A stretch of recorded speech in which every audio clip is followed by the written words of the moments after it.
கப்பக்கிழங்கு அப்படின்னாலே கேரளா சைடு தான் கிடைக்கும்னு சொல்லிட்டு ஒரு டாக் இருக்கும்.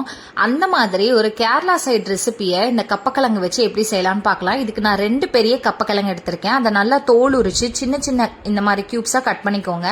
இதை குக்கர்ல ஆட் பண்ணிட்டு 1/2 டீஸ்பூன் மஞ்சள் தூள், தேவையான அளவு கல்லுப்பு ஆட் பண்ணி 1 டம்ளர் தண்ணி ஊற்றி நல்லா 2 விசில் விட்டு வேக எடுத்து வச்சுக்கோங்க.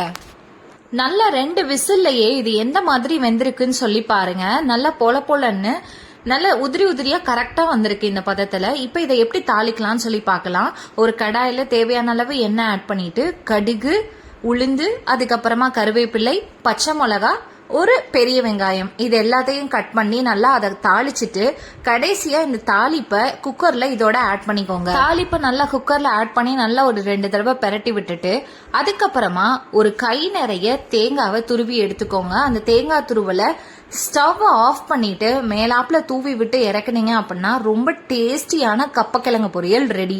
இதை நீங்க நல்லா ஒரு ஸ்நாக், ஈவினிங் ஸ்நாக்காவும் சாப்பிடலாம். அண்ட் ஆல்சோ ஒரு பொரியல், லஞ்சுக்கு ஒரு பொரியலா தொட்டு நீங்க சாப்பிடலாம். ரொம்பவே டேஸ்டியா இருந்துச்சு. நீங்களும் வீட்டுல இந்த டிஷ்ஷை